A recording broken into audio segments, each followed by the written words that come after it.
Okay, so I'm sitting here with Angels Mobile Auto Detailing, best around in Nashville, Tennessee, 5 stars, and just finished the Prius.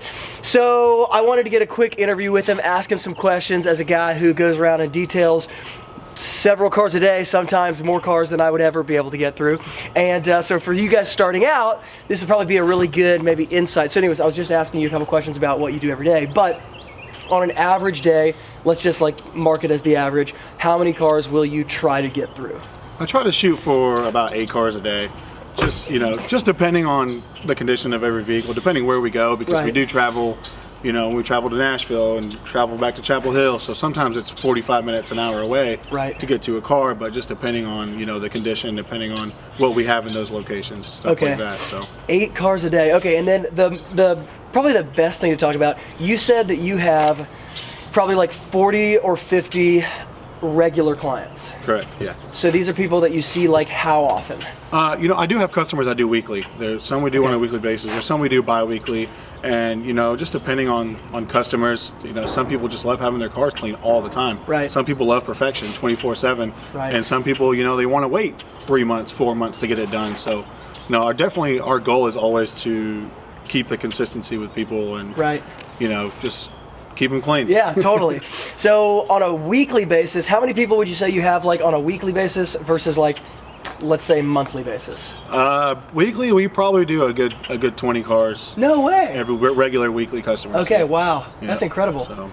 Does that serve as kind of like, does it make you feel like, okay, we've got some like security in the business, like foundation, definitely, reoccurring revenue? Definitely, it's something that I can see that will help us grow like in the future. Having those regular customers, we have something to work off of. Right. And so as opposed to just hoping that one customer comes back all the time, we know we have those regular customers that will be, it's a regular Wednesday, a regular Friday, Edward's coming on Friday this time, so it's just a, I think it's awesome. Yeah, that's what we train. That's probably the best like first step for guys who are starting in the business. Most people never do that actually. Even people who have been in the business for like 10 years, they're still just like, how do I get my next customer? How do I get my next customer? And what's interesting, you don't have a website right now. You just have a Facebook page that you post on a regular basis, and that's where new people most of the time come from, or word of mouth. Yeah, it's all word of mouth lately. It's all been great, and I always talk to people, let people know, hey, we have a Facebook page. Like the page, leave us a review, tell us what you think, and just from that, I mean, it's been great. We've been getting a lot of customers left and right, and people, and even people who just call who are curious about what we do, how we do it, where we go, what all we have, and having the mobile set up, people are always like, oh, well, I have my own water, I have, I don't have electricity, I don't have water, and that's something that, as being mobile, you can go wherever. Exactly. So it definitely helps, and that's crazy. Makes it easy for us. Okay, so I had you do basically like the most basic interior, exterior job on the Prius, right? Nothing like crazy fancy.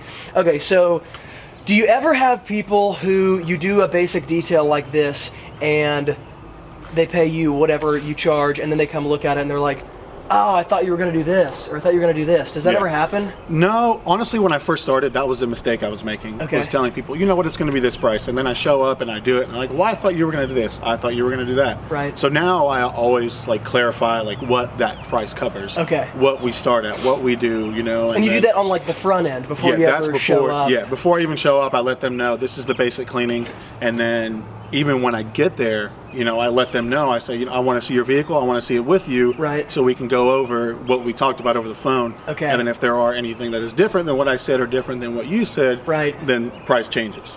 Okay. All right, full disclosure, I have had coffee with Edward once before, but we didn't talk about this stuff, but that is one of those things that probably most, I would say, beginner detailers really struggle with, is disappointing people because they're just not communicating what's going on. So the customer has this expectation, and all of a sudden they're like... I definitely learned over time. It's very, very important. Just the communication itself, letting people know what you do and how you do it. And there's things that you tell people that they have no idea what you're talking about.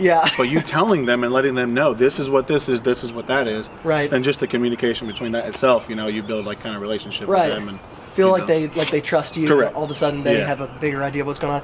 Okay, so most of the guys, so I get to talk to detailers all the time and all over the United States, and so most of them are in this stage, probably like at least 60 to 70% of them are still beginning.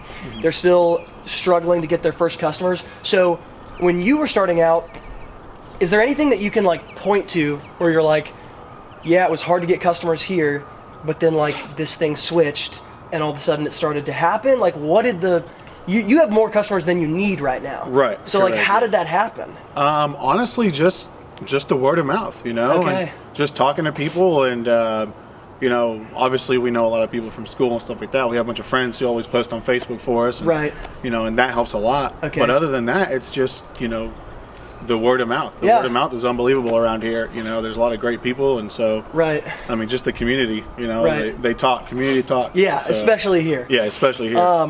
We got well, I won't go there. Yeah, this city is great for detailing. No, it's awesome. So, all right, that's interesting. Yeah. Yeah, it's funny how most people, maybe it has something to do with the way you really prioritize like building a certain just surface level relationship with the customer. Right. It's very important to me. I definitely feel Yeah. like it definitely helps a lot. Right. You know, and I talk to all my customers, even if I have Right. 5 minutes after, I sit here and have a conversation with them, you know. Right. Any little thing just to build that extra relationship with people. And, Right. you know, you got to be a people person. Yeah, It's definitely exactly. a people person kind of business. Yeah, So, totally. So I do basically exclusively ceramic coatings now and paint correction for the clients that I still hang on to. Right. And that feeds into the online side of the business, obviously.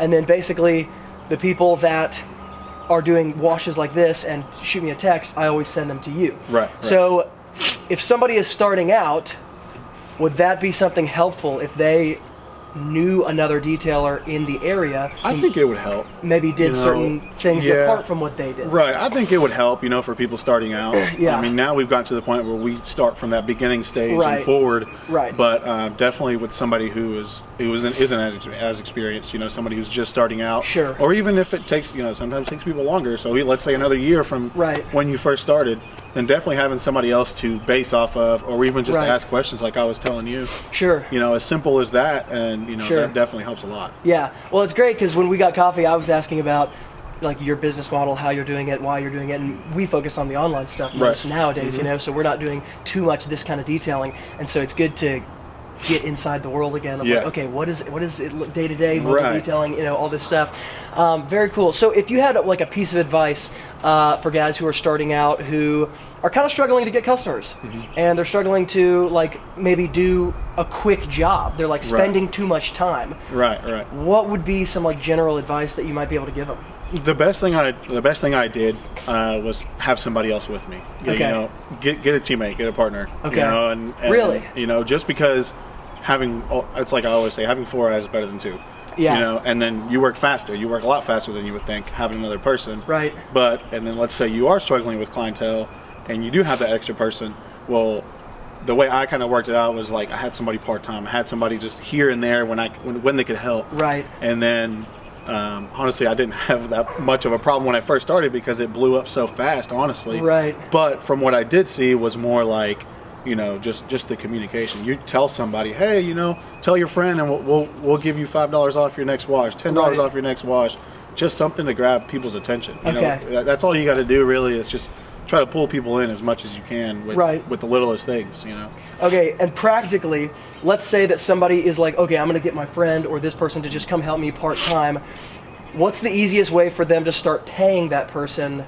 How do you structure that? Is it like I'm going to pay you X amount of dollars per job, per hour? I started per hour. Or that's how we do it now still. Okay, You know, cool. And then if we get tips, if we get a busy week, then I always take care of my guys. But Right. as far as like the starting out, then yeah, I mean, I definitely think that an hourly rate, just because, you know, when I first started, I didn't know how long a car was going to take me. Right. So if this car took me 4 hours to do and I charged them, you know, so and so amount, Right. then I lose on it. Well, Right. then I lose, and you know, Yeah. you're paying the other guy still. Totally. So, but it kind of just depends, you know, when it comes down to looking at the vehicle and you say, hey, this is how long this car's going to take me. Right. Then, you know, at that point, you know how much you can pay your other guy. You know how much you can pay your other Right. couple guys to Right. be able to have that control. Totally. Okay, man. Dude, thanks so much for coming to do Yeah. this. I appreciate it. Yes, sir. Good to Thank see you. Good to see you. All right. Always.